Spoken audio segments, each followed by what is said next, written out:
Meus irmãos, abra sua Bíblia comigo, Salmo de número 24, verso 1. Salmo de número 24, verso 1.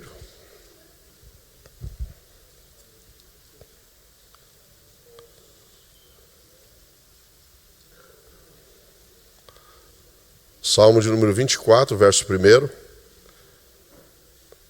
diz assim: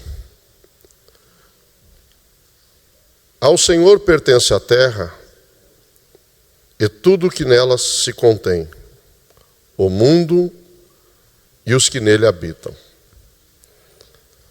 Ao Senhor pertence a terra e tudo que nela se contém, o mundo e os que nele habitam.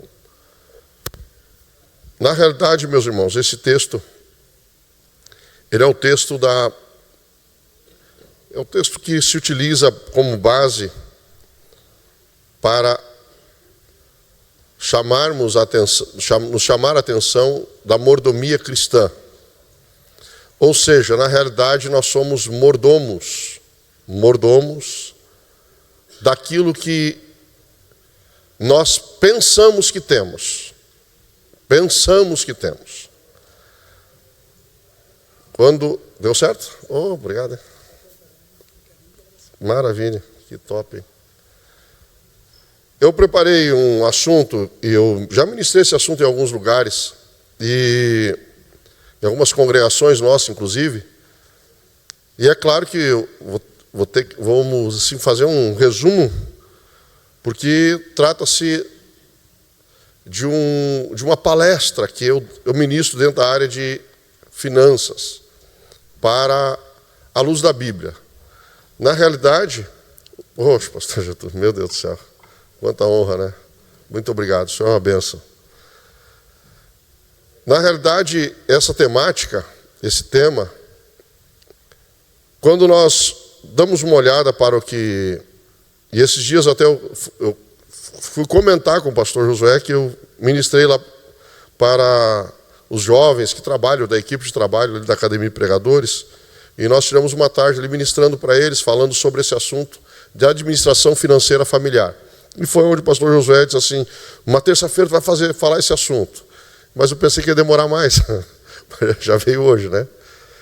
Pois bem, quando nós entendemos que o primeiro ponto que nós precisamos entender, ficar bem claro para nós é que nós não temos nada, não somos donos de nada.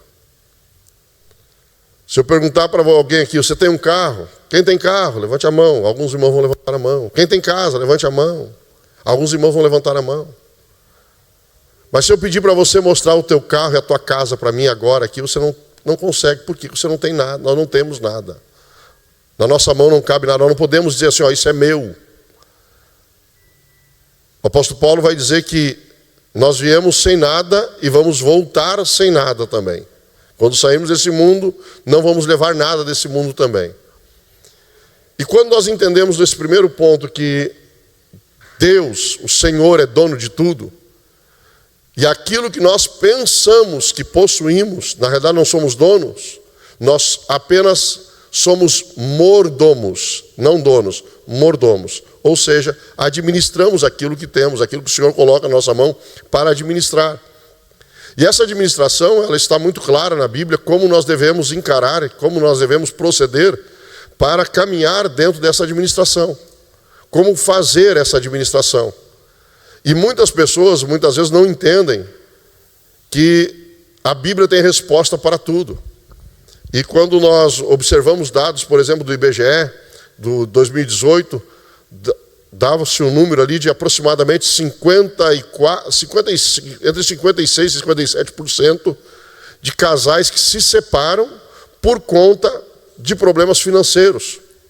E aí, você vê o quanto é importante entender, administrar aquilo que se tem.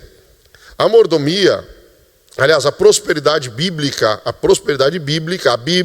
e ela existe, a bíblica existe, ela é fundamentada num tripé, que é trabalho, administração e fidelidade.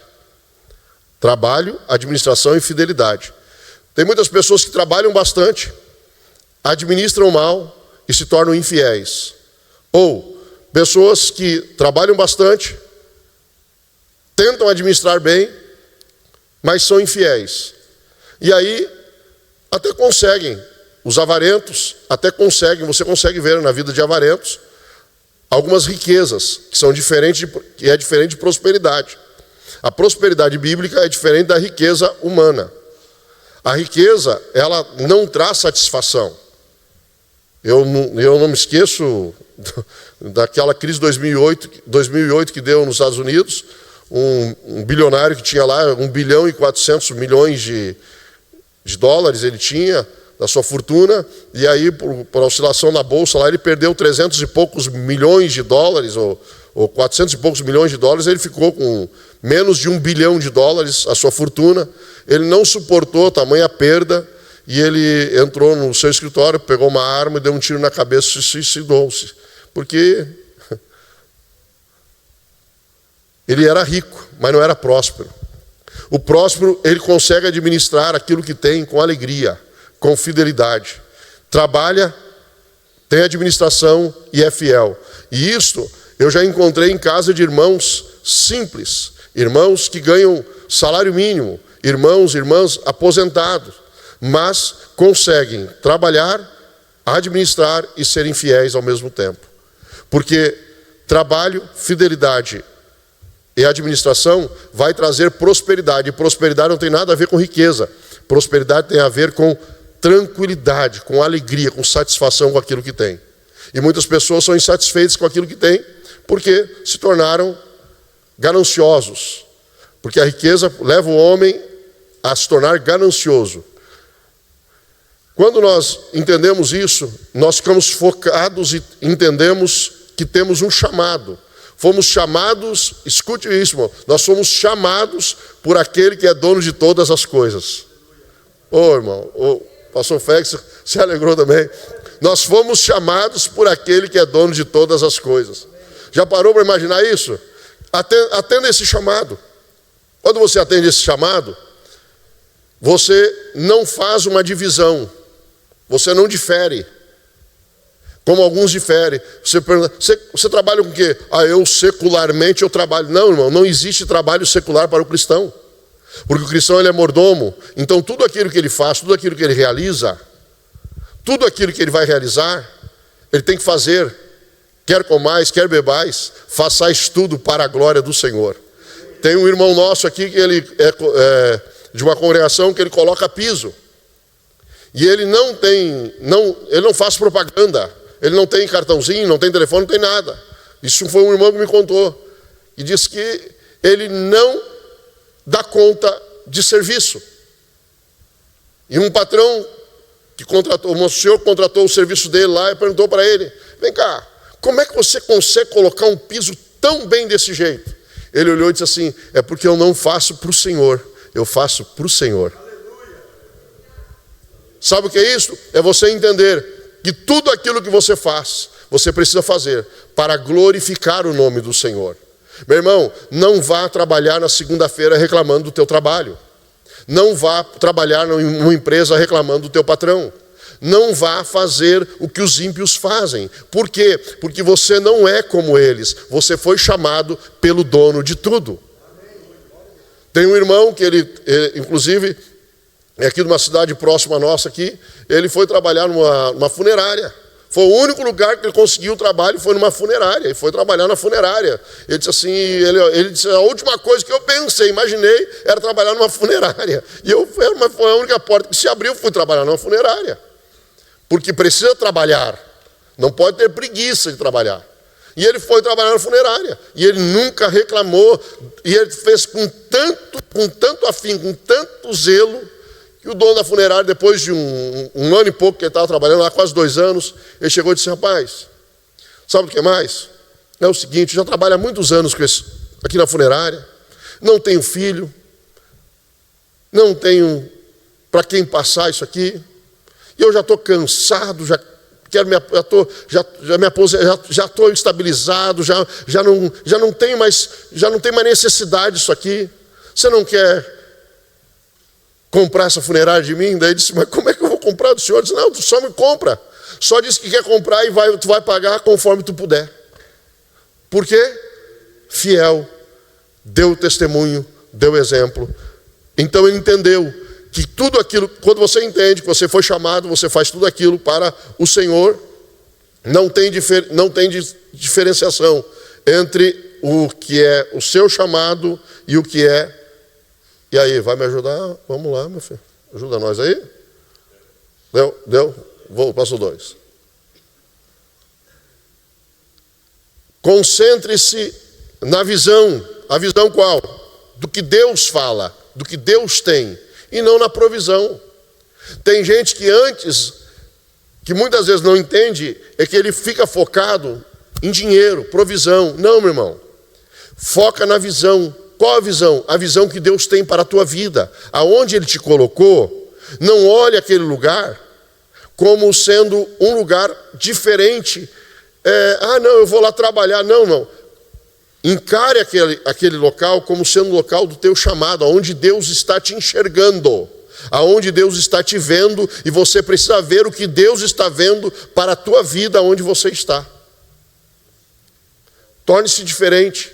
Eu trabalhei numa loja há muitos anos atrás, eu estava noivo ainda da irmã Michele, e até eu gosto de falar isso quando ela está, mas hoje ela estava ali com uma gripezona ali, eu acho que estava beirando uma gripe, ela não pôde vir, mas eu sempre levo ela, porque ela vive isso comigo diariamente, e há muitos anos atrás, fui trabalhar numa loja onde as pessoas não davam, a única loja da rede, eram 28 lojas na rede, a única loja da rede que não tinha comissão para os vendedores era a loja que eu trabalhava. E todo mundo sabe que o combustível de um vendedor é comissão. E aí, quando eu estava trabalhando naquela loja lá, era uma coisa que eu nunca fazia, era reclamar do meu salário. Porque eu sempre soube e sempre procuro me lembrar de onde Jesus me tirou. E aí e os outros vendedores, quando eles pegavam, onde é que você viu? Porque para começar a trabalhar, todos eles chegaram lá humildezinho. Sabiam que não ia ter comissão naquela loja. E chegaram humildezinho. E depois que começaram a trabalhar, já estavam querendo fazer abaixo-assinado e não sei o quê, e fazer protesto e greve. E eu disse, não conte comigo nesse negócio, não. Eu sou agradecido. E eu agradeci o meu salário. Naquele tempo a gente assinava o Olerite lá. E aí eles reclamavam de salário. E eu disse assim, não. Vocês nunca vão ver eu reclamando de salário. Aí chegou um dia lá, chegou 2 estantes para montar, e eu cuidava do setor de linha branca, alguns irmãos já viram contar esse testemunho, que era um setor grande, máquina, lavar, geladeira, essas coisas, era um setor grande, e eu era o responsável por organizar e limpar só, mas podia vender em toda a loja. O gerente chegou e disse assim, você a partir de hoje você vai trabalhar no setor de móveis. O setor de móveis só tinha uma estantezinha, um requezinho para colocar TV. E o espanador lá dentro. Eu dava uma espanada lá e saía, tranquilo. Imagina. Aí chegou 12 estantes, o que eu fiz? Peguei o manual. Eu não cheguei para o gerente assim, eu não sei montar estante. Eu não sabia mesmo, mas eu tinha que aprender. Peguei o manual, peguei uma parafusadeira lá e comecei a montar. Demorei um pouco, mas montei. Montei a primeira, montei a segunda. Quando vendeu a primeira, a mulher que foi comprar comigo ainda. Ela disse assim, vocês montam em casa? Eu disse sim, só um minutinho. Cheguei lá para o gerente e disse assim, a mulher está perguntando se monta em casa. Ele disse sim, disse para ela que monta, mas só semana que vem. Eu disse, monta só semana que vem. Ela disse, vou levar. Levou, eu cheguei, a mulher comprou. Ele disse assim, rapaz, tem que botar um anúncio no Dia Catarinense, falar com o pessoal lá do departamento pessoal, lá do RH, para botar um anúncio, para contratar um montador. Eu disse assim, como é que é? Contratar um montador? Mas peraí. O shopping aqui trabalha das 10 até as 6 da tarde. Antes das 10 eu consigo na casa do cliente montar. Depois das 10, 3 vezes por semana, eu consigo me desvencilhar de algum compromisso da igreja lá e ir lá montar.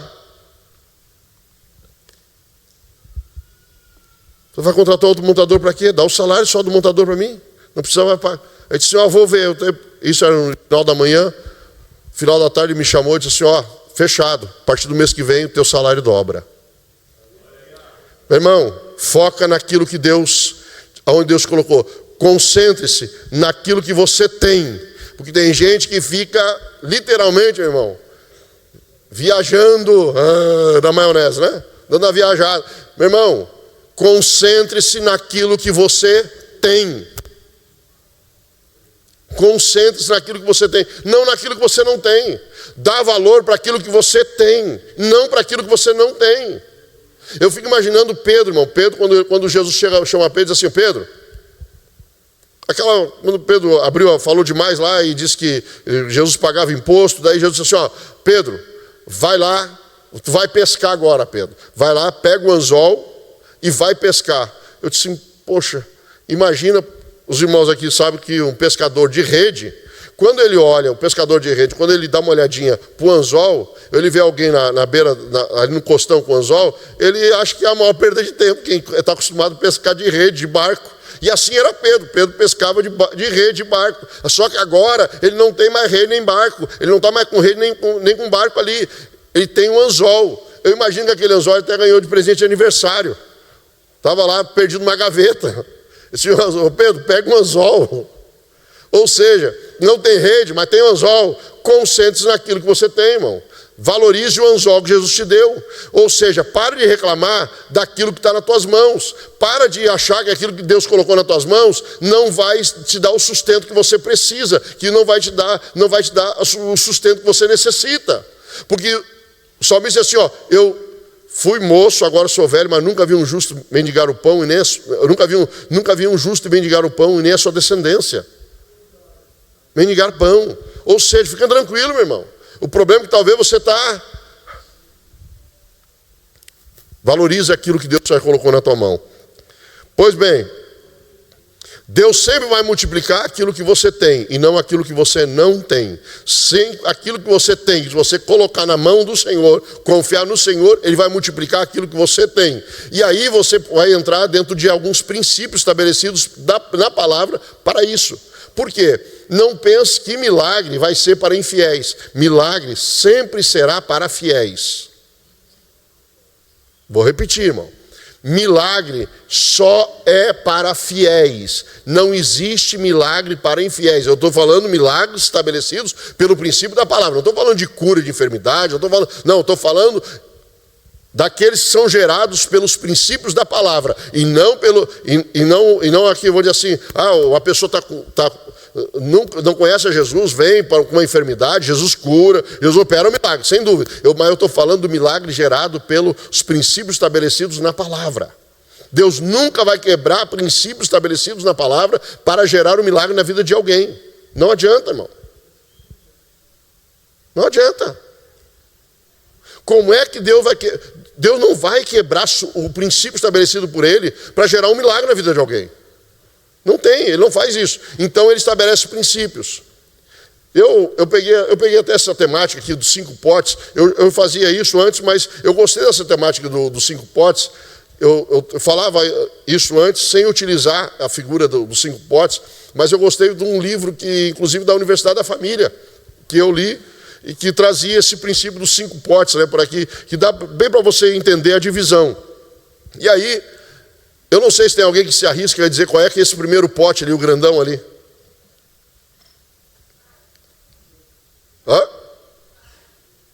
São 5 potes. Pois bem, vamos lá. Pote maior é o dízimo, pastor, é? Porque vai nos chamar a responsabilidade da fidelidade. Lembra? Trabalho, administração e fidelidade. Você trabalha, você luta, você gosta de levantar cedo, você vai para o seu serviço, você luta, você guerreia. Mas a administração, você precisa aprender a administrar então. Se você quer aprender a administrar, eu não estou falando que eu estou aqui para ensiná-lo a administrar, eu estou aqui só lembrando que a palavra nos ensina. Eu tenho outros homens aqui que são mestres aqui. Estou vendo aqui o pastor Jamir Brito aqui, é mestre em economia. Eu aprendi muito com ele, meu professor desde o tempo de jovem, né? Então, tem outros aqui que sabem do que eu estou falando aqui, decore salteado. Isso aqui é um arroz e feijãozinho, só uma coisinha mais básica. Mas primeiro pote, dentro da administração, para você administrar bem os seus recursos, primeiro pote, dízimo. O dízimo, aí tem alguns bobinhos de internet, e até alguns bobinhos que assistem esse povo da internet, que ficam, dízimo é do tempo da lei, dízimo é coisa do tempo da lei. Então tá, vamos lá. É antes da lei. É antes da lei. Abraão dá o dízimo. Gênesis 14, 18. E Melquisedeque, rei de Salém, trouxe pão e vinho, e era este sacerdote do Deus Altíssimo.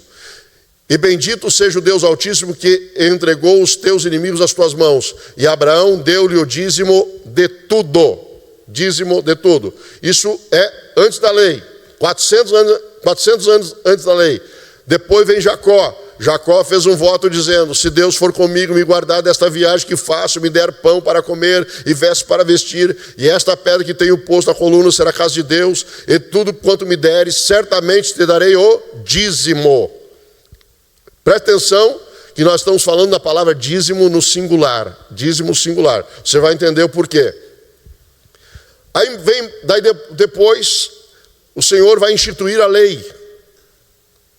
Quando Deus escolhe a nação, tira o povo do Egito, constitui a lei, separa as tribos. Lembram-se que ele separou das tribos, uma das tribos, que era a tribo de Levi, que esta tribo não teria porção na terra, não receberia herança na terra. Essa tribo receberia o quê? Ela ficaria responsável pelo culto, ficaria responsável por organizar o culto, por montar o tabernáculo, desmontar o tabernáculo, preparar o culto, fazer a parte do culto a Deus dentro do tabernáculo. Correto? Amém? Aí Deus pega e institui a lei.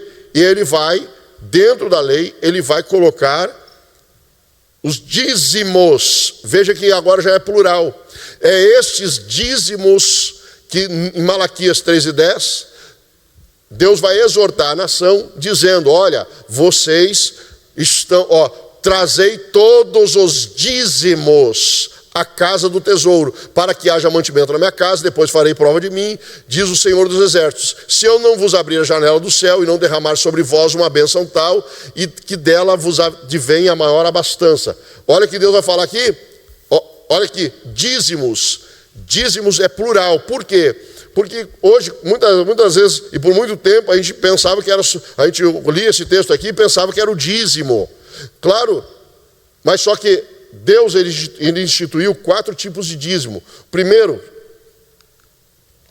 dízimo levítico, que era o que todas as tribos deveriam trazer para a tribo de Levi, certo? Todas as tribos trazer para a tribo de Levi. Vejam que eles se vestiam diferente, tinham um procedimento diferente, uma tarefa diferente. E eles recebiam 10% de todos. As outras demais tribos, todas elas traziam para os da tribo de Levi. Quem é que vivia melhor mesmo, irmão, naquela época? Era um trabalho árduo. O dos levitas, dos sacerdotes, mas eles também viviam muito bem. Dízimo levítico. Aí, eis que o dos filhos de Levi tenho dado todos os dízimos em Israel por herança, pelo ministério que executa, o ministério da tenda da congregação, porque os dízimos dos filhos de Israel, que oferecem ao Senhor em oferta alçada, tenho dado por herança aos levitas, porquanto eu lhes disse, no meio dos filhos de Israel, nenhuma herança terão. Mas a herança deles era receber o dízimo de todo o resto da nação. Aí qual era o segundo tipo de dízimo? O dízimo dos dízimos. Também falará aos levitas, e dir-lhe-ás, quando receberes os dízimos dos filhos de Israel, que eu deles vos tenho dado por vossa herança, deles oferecereis uma oferta alçada ao Senhor, os dízimos dos dízimos. De todas as vossas dádivas oferecerei toda a oferta alçada do Senhor, de tudo o melhor deles a sua santa parte.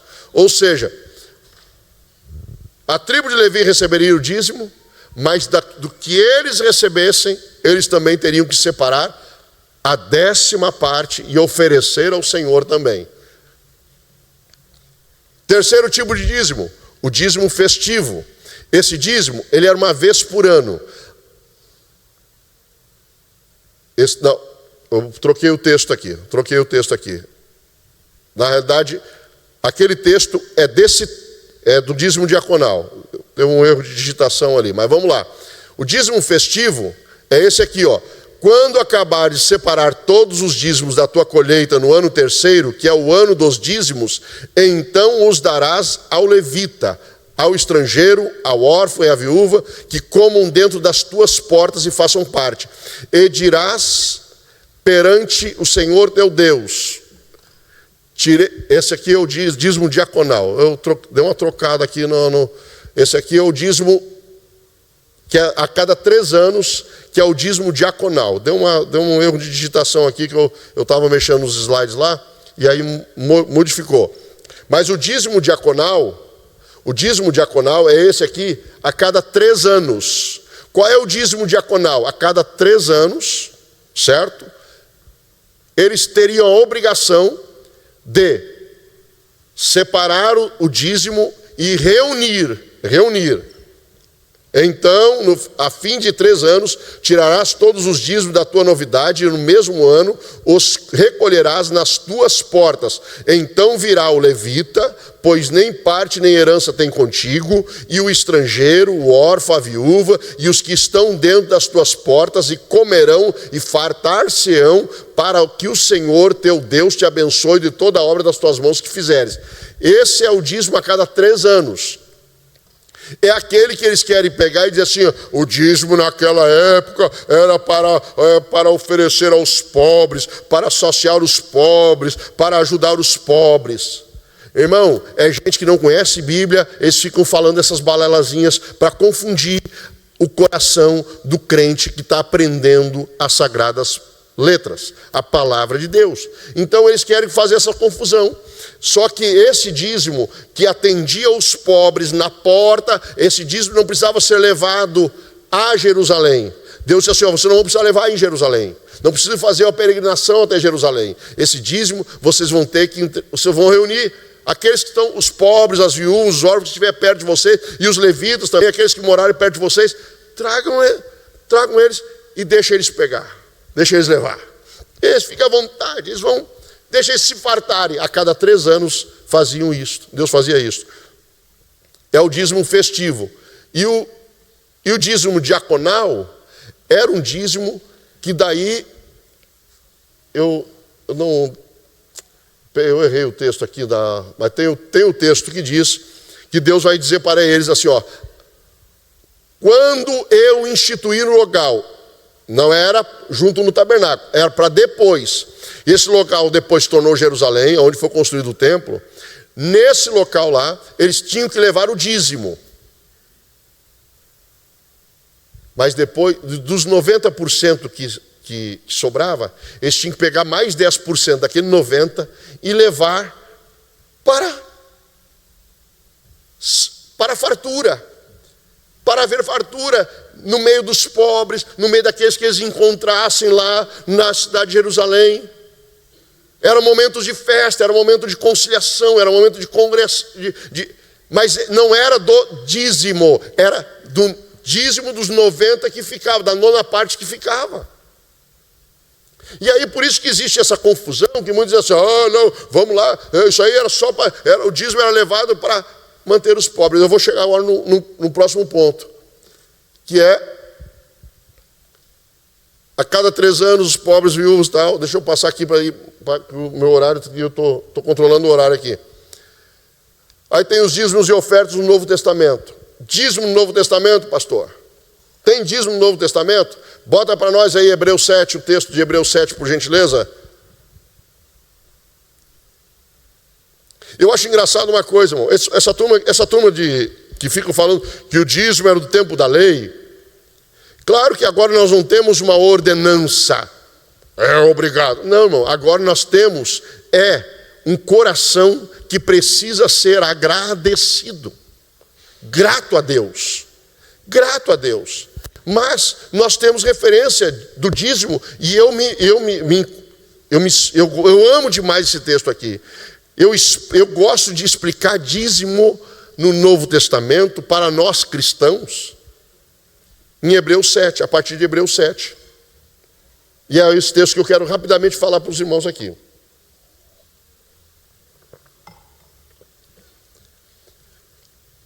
Hebreus 7:1, por gentileza, bota aí para mim. Porque esse Melquisedeque era rei de Salém, sacerdote do Deus Altíssimo, pode continuar, que saiu ao encontro de Abraão quando ele regressava da matança dos reis, e o abençoou, a quem também Abraão deu o dízimo de tudo, e primeiramente por interpretação, rei de justiça, e depois rei de Salém, que é rei de paz, sem pai, sem mãe, sem genealogia, não tendo princípio de dias nem fim de vida, mas sendo feito semelhante ao Filho de Deus. Aí, irmão, aí eu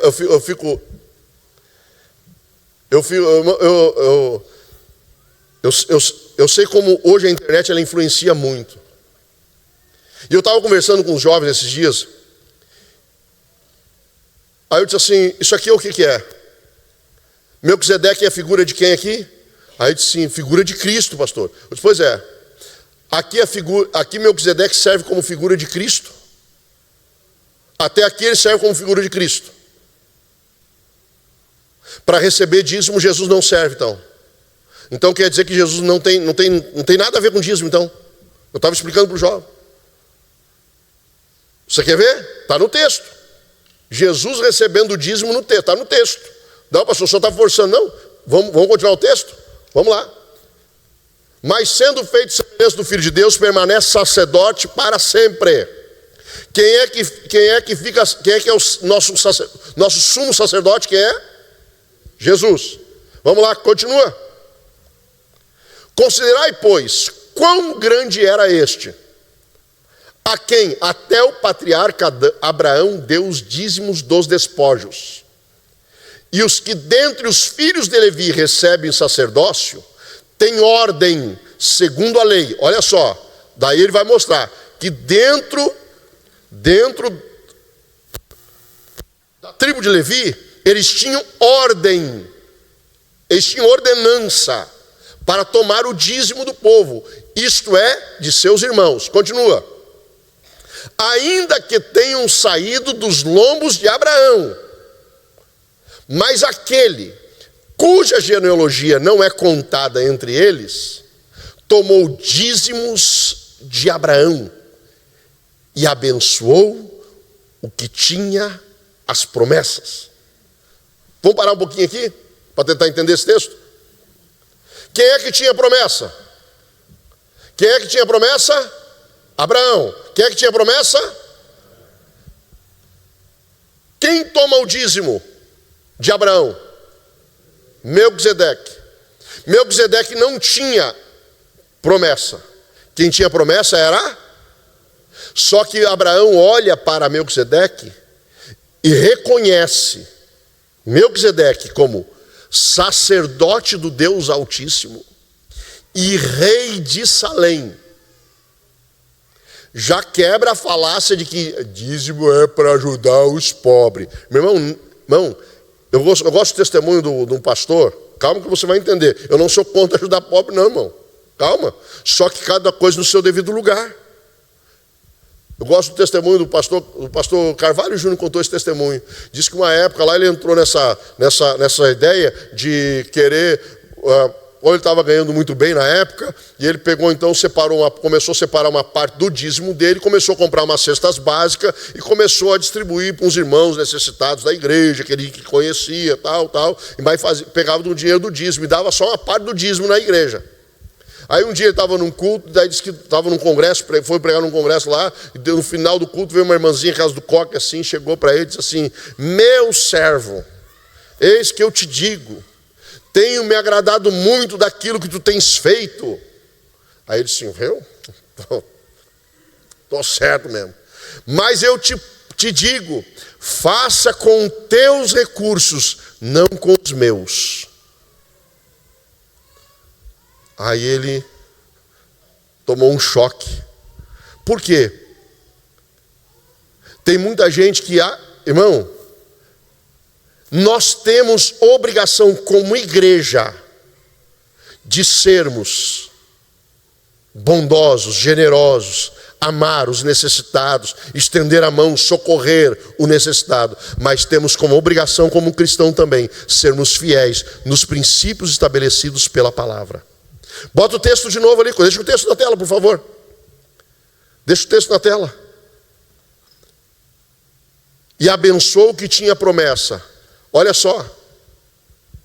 Abraão poderia ter chegado para Melquisedeque e dizer assim, ó, tu é rei de Salém, tu é sacerdote de Deus Altíssimo, só tem uma coisa.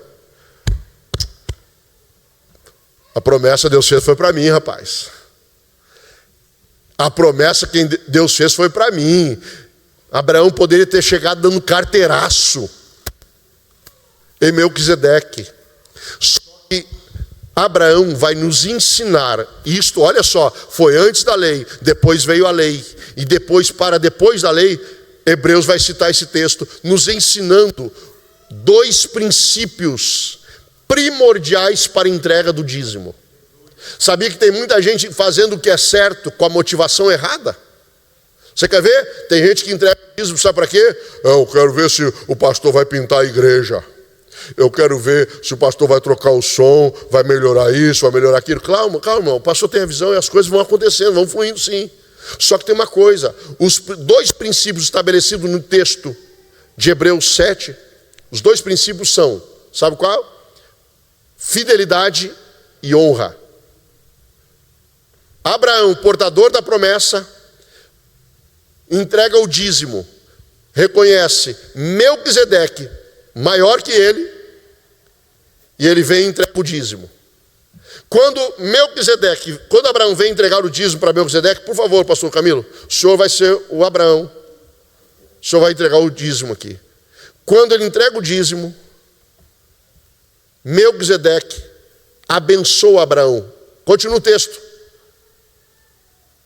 Ora, sem contradição alguma, o menor é abençoado pelo maior. Presta atenção nisso aqui. Sabe qual é o princípio que está estabelecido ali? Honra. Abraão, portador da promessa, ele se coloca como menor e reconhece em Melquisedeque alguém maior. E o texto vai dizer, ora, sem contradição alguma, o menor é abençoado pelo maior. Quando ele reconhece isto, Melquisedeque o abençoa. Continua o texto ali. Obrigado, pastor Camilo. Eu não disse que eu ia mostrar no texto que Jesus recebe o dízimo? Quando você faz com a motivação certa, que é fidelidade e honra. Quando você faz com a motivação certa, meu irmão, deixa eu dizer uma coisa para os irmãos aqui. Eu já estou aqui servindo ao Senhor ao longo desses anos. Eu não sei mais quantos anos nós temos ainda. Mas os irmãos sempre vão ver o pastor Moisés sentado aqui no mesmo lugar, servindo a Deus, porque eu entendi esse princípio aqui. Honrando quem Deus coloca como para ser pastor sobre a minha vida. Quando eu trago o dízimo para a casa do Senhor, eu trago sabendo que eu tenho homens de Deus que estão acima de mim, que estão fazendo a sua obra. Eu trago com honra. Eu trago com alegria, eu trago com fidelidade. Eu entendi que eu preciso me mover por esse princípio. Aqui, certamente, tomam dízimos homens que morrem. Segura o texto, homens que morrem. Meu irmão, vem pastor, vem tesoureiro, sai tesoureiro. Meu irmão, quantas gerações de homens de Deus já passaram por esta igreja? Alguns deles já estão na eternidade. Homens que morrem, receberam dízimos, fizeram a obra de Deus acontecer. Aqui recebe homens que morrem. Continua? Ali, porém, aquele de quem se testifica que vive. Quem é que nós testificamos que vive? Ô, meu irmão, quando você chega naquela tesouraria ali, para entregar o teu dízimo, quando você vem na secretaria ali, para entregar o dízimo, quem está recebendo é alguém que já tem uma senha que uma hora Jesus vai chamar. Se não for no arrebatamento, uma hora Jesus vai chamar, vão morrer. Só que quando você está entregando ali com a motivação certa, fidelidade, e honrando o ministério que Deus colocou para te pastorear, quando você entrega com a motivação certa, aqui quem recebe é homens mortais, mas na mesma hora, Jesus lá também está recebendo. Ali, porém, aquele de quem nós testificamos que vive. Glória ao nome do Senhor. Glória ao nome do Senhor. Obrigado, obrigado. Você pode adorar Jesus por isso?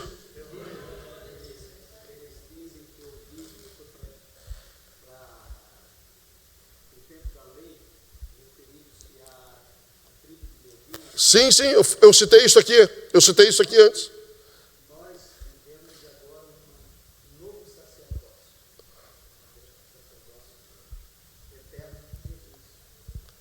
Perfeito. Nós vivemos agora um novo sacerdócio. O pastor Celso está complementando aqui, muito bem complementado, que nós vivemos um novo sacerdócio, o sacerdócio eterno de Cristo Jesus.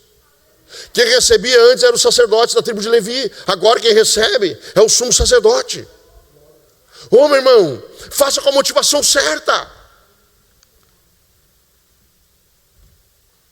Pronto, vou sair do primeiro pote, irmão. Conhecer. Leia. Mateus 23, 23. Ai de vós, escribas e fariseus, hipócritas, pois que dais o dízimo da hortelã, do heno, do cominho, e desprezai o mais importante, a lei, o juízo, a misericórdia e a fé. Deveis, porém, fazer essas coisas e não omitir aquelas. O dízimo. Irmão, vamos para o segundo pote. Obrigado. Muito bom esse texto, pastor Denilson. Segundo pote, oferta. Irmão, deixa eu dizer uma coisa para os irmãos. O dízimo nós sabemos que é 10%. 10%. Certo? Ou decimal. A palavra dízimo vem de 10%, decimal. Oferta.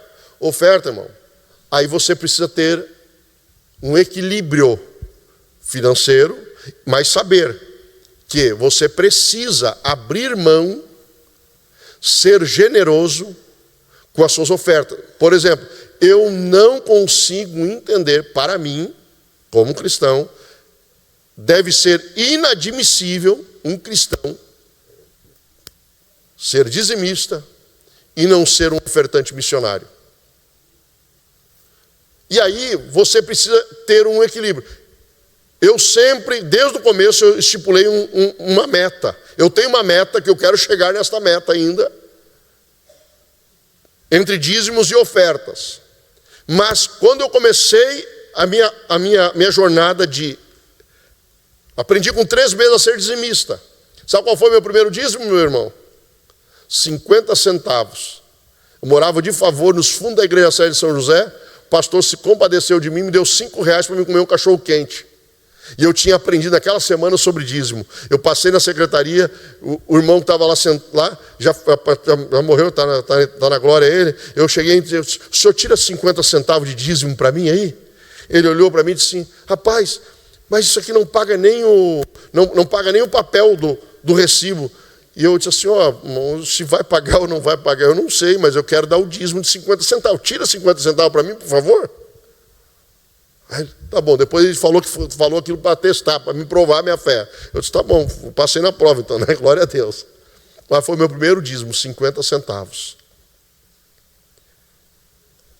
Irmão, e eu estipulei, quando eu comecei a receber o meu primeiro salário, receber o meu primeiro salário, eu estipulei eu entendi que de 3 a 5% no mínimo, eu preciso separar para ofertar para a missão, ofertar na salva, trazer a oferta para a casa do Senhor. Certo? Eu entendi isto. E outra coisa também que eu entendi, oferta alçada. O que é oferta alçada? Oferta alçada é aquela que foi estipulada por Moisés para a construção do tabernáculo. Que é quando tem o pastor lança aqui: irmãos, nós vamos trocar um piso, pastor, irmãos, nós vamos comprar isto e vamos fazer uma oferta. Irmão, contribui, nem que seja com 10 centavos, irmão, mas não fique fora dessa oferta alçada. Contribua, faça a tua parte, deixa Deus te usar. Por quê? Porque faz parte, é mandamento. nós precisamos entender o nosso papel na comunidade cristã, que nós estamos aqui para somar. Então, o segundo pote é o pote da oferta, que você precisa colocar uma porcentagem. Qual é o terceiro pote, pastor? Economia. Economia. O terceiro pote seria economia. Eu fiz algo, assim que eu me casei com a irmã Michele, nós determinamos algo dentro da nossa casa, o primeiro salário que nós recebemos como casados, que eu não sabia que era bíblico. Mas eu fui inspirado pelo Espírito Santo, depois eu entendi que era bíblico. Qual é, pastor? Eu disse para ela assim, meu amor, vamos fazer o seguinte. Nós casamos agora, precisamos comprar nossa primeira casa própria. E nós vamos chegar lá. Porque sabe qual é que é a questão da administração, irmão? Que as pessoas nunca imaginam que um dia possa chegar lá. Vive muito hoje. Você quer ver? Sabe como é que é a nossa administração brasileira? Se você perguntar para qualquer irmão, para qualquer um, você perguntar, quanto é que você ganha? Ele vai dizer assim, ó, eu ganho 3 mil por mês. Porque ele planeja a sua vida mensalmente. Pergunta para um americano, pergunta para um japonês, quanto é que você ganha? Ele vai dizer assim, ó, eu ganho tantos mil por ano. Porque ele planeja a vida dele anualmente. As pessoas, nós brasileiros, nós temos este defeito administrativo. Sabe por que muitas pessoas não gastam R$100? Aliás, não guardam R$100 por mês? Porque é só R$100. Não é só R$100 por mês, irmão. É 1.200 por ano. É 12 mil em 10 anos. Você acha que é sem juros e sem correção monetária, sem você botar numa aplicação e nada. É 12 mil em 10 anos. Os últimos 10 anos você tem 12 mil guardado? Parece pouco, não é? Mas se você não começar, você nunca terá. E eu disse para minha esposa, eu disse, meu amor, nós vamos guardar no mínimo 20% daquilo que nós ganharmos como salário. Todo mês nós vamos guardar 20%. Para juntar um dinheiro, uma hora nós vamos conseguir dar uma entrada numa casa própria. E aí ela disse assim, tá bom. Irmão, eu louvo a Deus pela vida da minha esposa, irmão. Ou pensa uma baixinha, ó. Irmão, se eu disser assim, ó, meu amor, se eu levar alguém para almoçar comigo ao meio-dia lá em casa, sem avisar, nós vamos passar fome. Porque ela já me liga antes e pergunta, tá com fome? Eu sinto muito, pouca, média ou muito? Que ela já sabe até quanto é, né? Eu disse assim, ó, média. Irmão, chega lá, a comida certinho. Se eu levar mais alguém, nós passamos fome, ou vai sobrar comida, quando tem pouco sempre sobra, né? Glória a Deus. Então, meu irmão, nós projetamos a economia de 20%. E aí depois eu fui descobrir que é bíblico. Alguém já ouviu falar da economia da quinta parte? Lembra de José? 7 vacas gordas, 7 vacas magras. O rei, o que vão fazer? 7 vacas gordas, bonança. 7 vacas magras, tempo de crise. Junte 20%, a quinta parte. Economize, guarde a quinta parte. E depois que guardar a quinta parte durante 7 anos, quando vier a crise na terra, as nações, elas virão até ti para negociar. E aí quem tem guardado tem poder de barganha. Experimenta, meu irmão. Chegar com 50 mil em dinheiro para comprar um carro. Para ver o descontão que você vai ter. Experimenta chegar lá com R$2.000 e vontade de pegar um carnê de 60 parcelas. Para você ver quanto é que você vai pagar. Economize. Guarde a quinta parte. 20% no mínimo, economize. E eu estou falando isso numa congregação nossa aqui, foi engraçado. Estou falando isso numa congregação nossa lá, aqui, e eu estou vendo duas irmãs lá, e uma fala...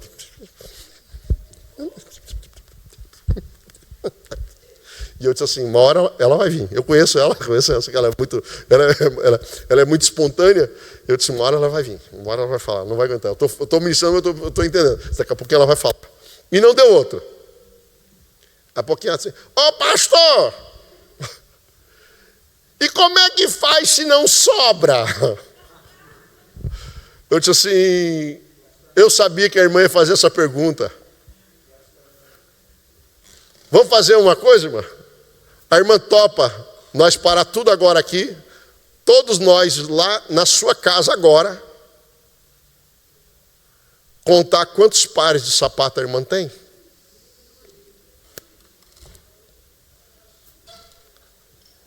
Ela, eu disse, não, então faz o seguinte, não vamos nem tocar nos sapatos. Vamos dentro daqueles armários da cozinha, ver quantos eletrodomésticos que a irmã viu a propaganda, e na propaganda dizia que era a solução da sua vida. Aquelas planetárias, que tem 500 peças. Me lembro uma vez, irmão, quando eu comprei uma máquina de suco, fazer suco em casa. Irmão, eu e a Michelle fizemos uma duas, três vezes, nós desistimos, doamos a máquina. Você fazia um suco rapidinho, mas ficava 2 horas lavando aquela máquina. Tinha tanta peça para lavar. Meu irmão, há caminhos que para o homem parecem direito, mas o seu final é que são caminhos de morte. Meu irmão, não caia na jogada do marketing, meu irmão. Não caiam na jogada dos marketing que tem por aí. Meu irmão, você quer ver? Você entra, de vez em quando você olha no teu Instagram lá, você recebe aqueles videozinhos da Shopee, meu irmão, encomendado da Shopee, solução para tudo.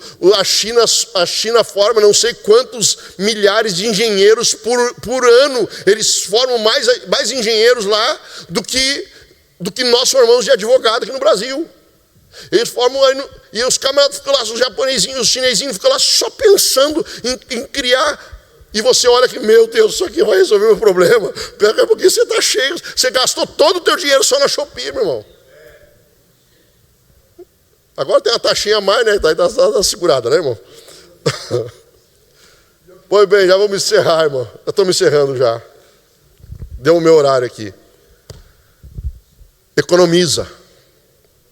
Economiza. Qual é o quarto pote? Rapidinho. Investimento. Recurso para investir. E aí ontem eu estava conversando, poxa, eu fiquei feliz demais. Uma moça, ela tem 19 anos, está namorando, estão se preparando para casar, ela tem 19 anos, ela sai às 5 horas da manhã para trabalhar, trabalha numa fábrica, e ela chega 2 horas da tarde em casa. Sabe o que ela faz? Ela chega em casa e vai preparar calzone, para no outro dia, quando ela vai para a fábrica trabalhar, na hora do café da turma, ela tem calzone para vender. Lá na Academia de Pregadores, tem um menino lá que leva açaí para vender, para a turma. Ele trabalha lá no atendimento telefônico e tal, mas na geladeira lá, no freezer, tem, pastor, tem açaí se eu quiser. Eu gosto de açaí, de vez em quando eu estou lá comendo açaí do menino. Isso é o quê? Investimento. Você tem uma coisa que brasileiro muitas vezes tem vergonha, irmão, é de trabalhar, irmão. Sabe, fazer uma renda extra. Você separa um recurso para fazer um capital para fazer o teu dinheiro render. Irmão. Tinha um rapazinho que eu tenho um irmão lá com 3 filhos, fui ajudando ele com cesta básica, 1 mês, 2 meses, 3 meses, 4 meses. Aí um dia eu estou comendo cachorro quente, veio um rapaz com a caixa de doce assim, aí eu peguei a caixa de doce, eu terminei de comer o cachorro quente, disse, vai um docinho. Eu disse, minha esposa pegou um, peguei outro. Atrás, embaixo assim tinha um número de telefone. E eu sou muito curioso. Eu sempre gosto de pensar coisas boas, novas, né? Aí eu olhei aquilo ali, guardei aquele número de telefone. No outro dia, liguei para o número. Eu disse, meu amigo, aqui é da fábrica de doce, Eu disse, quanto é que está? Se é 2,50, sai R$250 uma caixa com 100. Eu disse, R$250, o rapaz me vendeu a 5. Então ele ganha 100%. Se é 250, ele vende e daí ganha, faz 500. Puxa, ele estava com 3 caixas. Ele já devia ter vendido mais. Eu disse, o irmão chegou lá para pegar a cesta básica, eu chamei ele, disse, irmão, tem um negócio bom para ti, rapaz.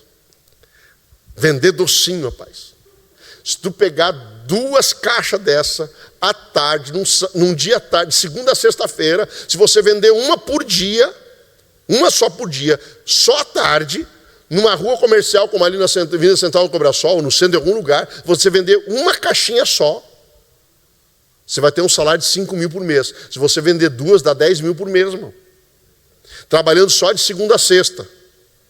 E tem uma coisa melhor para te contar ainda. A primeira caixa eu vou comprar e vou te dar de presente. Estou até hoje esperando ele voltar lá para pegar o 250, irmão. Mas pelo menos também não foi mais pegar a cesta básica, né? Graças a Deus. Ter com as formigas, né? Ô, irmão. Não é? É o que a Bíblia diz. Investimento. Como é que chega na economia, pastor? Controlando os gastos. Deu uma mexida ali nos...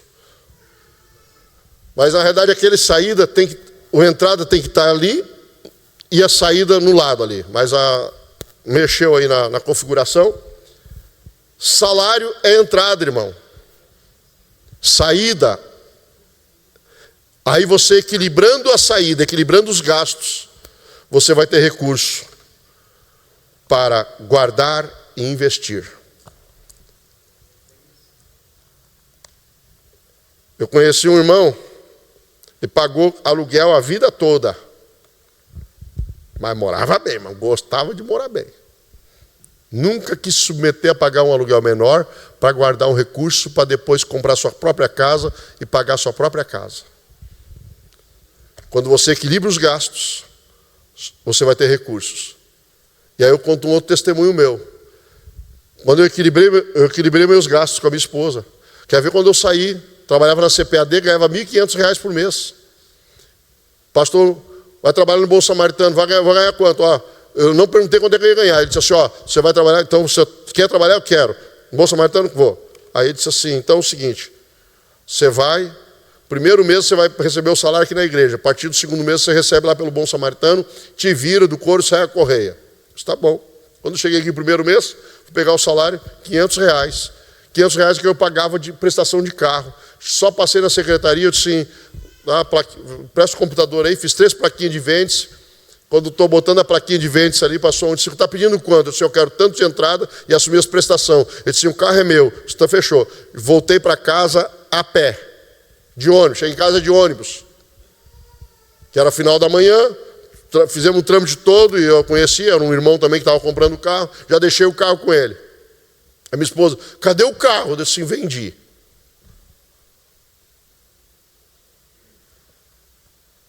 E aí eu disse assim, vamos equilibrar nossos gastos. R$100 é o que nós separávamos por mês para fazer lanche fora. No começo, R$50. Para fazer lanche fora, R$50. Aí sabe o que aconteceu, irmão? Sabe o que acontecia? Às vezes eu saía de programa de rádio, 2, 3 horas da manhã. Mas já tinha gasto os R$50 do lanche. Passava nos carrinhos de cachorro-quente, eu ia para casa 3 horas da manhã ajudar a minha Michele a fazer comida. Mas não gastava. Com cartão no bolso, mas não gastava. Um dia nós estávamos tão cansados. Estou chegando lá na congregação do Caíro dos Sacos de Limões, 3h20 da manhã. Quando parei o carro, estava vindo a irmã Nilda. 3 potinhos, comida prontinha. Jesus mandou trazer para vocês. Sabe o que é isso, irmão? Quando você cumpre os princípios, Deus enxerga e Ele faz milagres na tua vida. Ele cuida de ti nos mínimos detalhes. Viva os princípios da palavra e você vai viver milagres. Deus em Cristo te abençoe. Obrigado, pastor William.